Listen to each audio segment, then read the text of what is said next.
Hello everyone, আসসালামু আলাইকুম। কেমন আছেন আপনারা সবাই? আশা করছি অনেক ভালো আছেন। আমি খুব বেশি একটা ভালো না, দেখতেই পাচ্ছেন আমার পুটিংয়ের কী অবস্থা। আজ আমি কাঁচা আম দিয়ে একটি পুটিং তৈরি করেছিলাম। তো পুটিংয়ের অবস্থা একদমই নাজেহাল। কেন হয়েছে সেটাও আপনাদেরকে খুলে বলবো।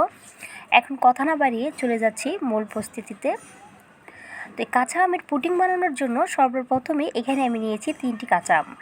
আজকের পুটিংয়ে এই 3টি কাঁচা আম দিয়ে খুব সুন্দরভাবে আমি পুটিংটা তৈরি করব। আপনারা যদি আরও বাড়িয়ে তৈরি করতে চান তাহলে কিন্তু আমের পরিমাণটাও বাড়িয়ে নিতে হবে।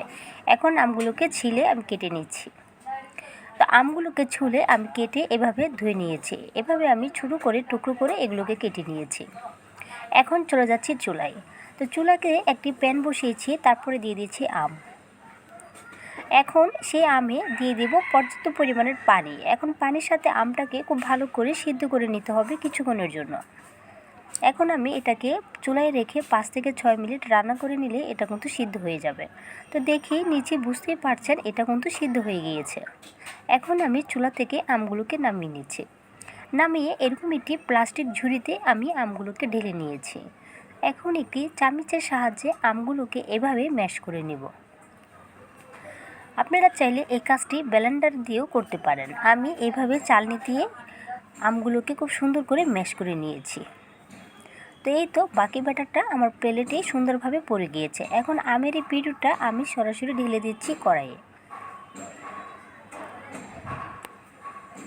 এখন চুলাটাকে লোতে রেখে এখন আমি এখানে ব্যবহার করব চিনি। যেহেতু এটা কাঁচা আমের পুডিং, এখানে কিন্তু আমি মিষ্টিটা কম ব্যবহার করব, যেন এই পুডিংটা যেন কিছুটা টক কিছুটা মিষ্টি লাগে।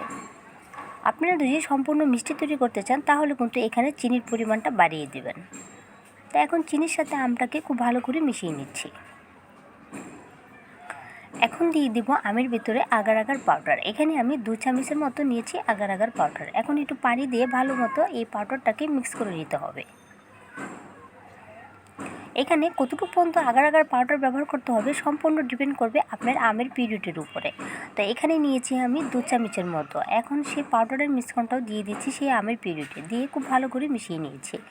একটু সুন্দরের জন্য, একটা কাঁচা আমের কালার আনার জন্য এখানে আমি কিছুটা পরিমাণের ব্যবহার করেছি ফুড কালার। এখন এই কালারটা দিয়েও খুব ভালো করে এটাকে মিশিয়ে নিচ্ছি। এখন দিয়ে অনবরত নেড়ে ছেড়ে এটাকে 2 থেকে 3 মিনিটের মতো আমি এটাকে রান্না করে নেব। তাহলেই আমাদের জেলিটা তৈরি হয়ে যাবে।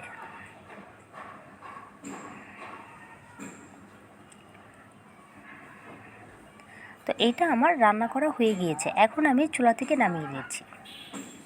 তারপরে যে প্যানে আমি এই পুডিংটা সেট করব সেই প্যানে আমি এই আমের এই ইয়েটি ঢেলে দিচ্ছি। এই জেলিটা ঢেলে দেওয়ার পরে খুব ভালো করে মিক্স করে নিচ্ছি যেন কোনো বাবলস না থাকে। এখন এটাকে ছেড়ে দেবো কিছুক্ষণের জন্য। ঠান্ডা হলে এটাকে নর্মালি রেখে দেব 10 থেকে 15 মিনিটের জন্য, তাহলে এটা সেট হয়ে যাবে। তো এটাকে আমি 15 মিনিটের জন্য নর্মালে রেখে দিয়েছি। এটা কিন্তু আমার সুন্দরভাবে সেট হয়ে গিয়েছে। এখন আমি একটি নাইফের সাহায্যে এভাবে জেলিগুলোকে ছোট ছোট টুকরো করে কেটে নিচ্ছি।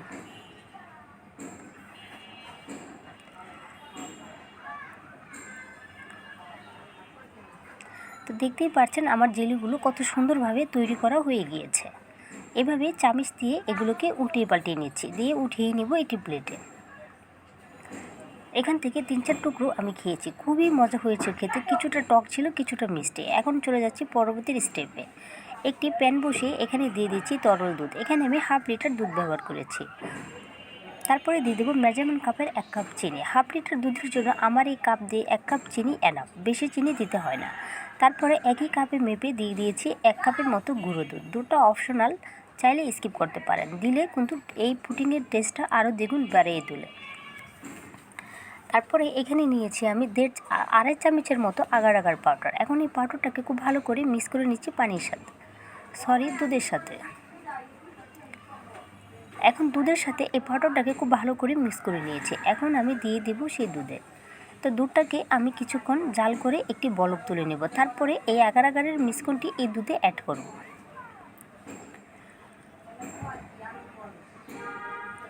তো দুধটা আমার বলক চলে এসেছে। এখন সেই মিশ্রণটি দিয়ে দিয়েছি। এক হাতে দিতে হবে, আর এক হাতে খুব ভালো করে অনবরত এটাকে নাড়তে হবে, আর নাহলে কিন্তু নিচে এটা জমে যেতে পারে। তো তো এটাকে আমি 2 থেকে 3 মিনিট রান্না করে নিয়েছি, এটাও আমার হয়ে গিয়েছে। তো আমি যে প্যানে এই পুটিংটাকে আজকে জমাবো সেই প্যানে আগে সব দিয়ে দিচ্ছি সেই জেলিগুলো, যেগুলো আমি কাঁচা আম দিয়ে তৈরি করেছিলাম। এখন জেলিগুলোকে এভাবে একটু ছড়িয়ে দিচ্ছি। তো জেলিগুলো আমার ছড়ানো হয়ে গিয়েছে। এখন এই জেলিগুলোর উপরে সরাসরি ঢেলে দিচ্ছি সেই দুধ। তো দুধটা দেওয়ার পরেও এগুলোকে একটু উলটপালট করে দিচ্ছি। এখন এটা যখন নর্মাল এসে যাবে তখন এটাকে আমরা ফ্রিজে রেখে দেবো আধা ঘন্টার জন্য, তাহলে কিন্তু এটা খুব সুন্দরভাবে সেট হয়ে যাবে। আপনি চাইলে এটা বাইরে রেখেও সেট করতে পারেন। আগার আগার পাউডারটা খুব বেশি দ্রুত জেলি তৈরি করার জন্য কাজ করে, খুব শীঘ্রই এটা সেট হয়ে যায়। তো এটা আমার সেট করা হয়ে গিয়েছে। এখন এটি নাইফ দিয়ে আমি সাইডগুলোকে ছাড়িয়ে দিচ্ছি, তারপরে এটাকে মোল্ড করব। আমাদের এখানে কখনও কারেন্ট যায় না, হঠাৎ করে কারেন্ট চলে গিয়েছে। আমি যখন এটা মোল্ড করতে ধরেছিলাম তখনই কিন্তু কারেন্ট চলে গিয়েছিল, আর কারেন্ট যাতে আমরা বাইরে চলে গিয়েছিলাম। এই পর্যায়ে এসে দেখি আমার অর্ধেক পুটিংয়ে আমার ফ্যামিলি মিলে খেয়ে নিয়েছে। তো আমার বোনে আর আমার মেয়ে মিলে এই যে দেখেন আমার পুটিংয়ের কী অবস্থা, অর্ধেকেই খেয়ে ফেলেছে। আমি চাচ্ছিলাম না ভিডিওটা শ্যুট করতে, তারপরে শ্যুট করেছি, কেননা খুব কষ্ট করে ভিডিওটা তৈরি করেছি। যদি ভালো লাগে প্লিজ দেখার পরে চ্যানেলটাকে সাবস্ক্রাইব করে পাশেই থাকবেন, বেল বাটনটা ক্লিক করে রাখেন পরবর্তী নোটিফিকেশন সবার আগে পাওয়ার জন্য। খুবই সুন্দর হয়েছিল আমার এই কাঁচা আমের পুটিং, কিন্তু কষ্টের কথা একটি যে সম্পূর্ণ পুটিংয়ের রেসিপি আমি আপনাদের সাথে শেয়ার করতে পারিনি। আমার অর্ধেক পুটিং সম্পূর্ণই খেয়ে নিয়েছে। ওরা হয়তো ভেবেছিল যে আমার ভিডিওটা শ্যুট করা হয়ে গিয়েছে, নাহলে কখনোই ওরা এই কাজগুলো করতো না। এখন আমি এটি কেটে আপনাদেরকে দেখাচ্ছি এটা কীরকম হয়েছে। দেখতেই পাচ্ছেন মাশাআল্লাহ অনেক বেশি সুন্দর হয়েছিল আজকের এই কাঁচা আমের পুটিংটা। আমরা বছরে একবারই কাঁচা আম পাই। যদি ভালো লাগে প্লিজ সাবস্ক্রাইব করবেন। আল্লাহ হাফেজ।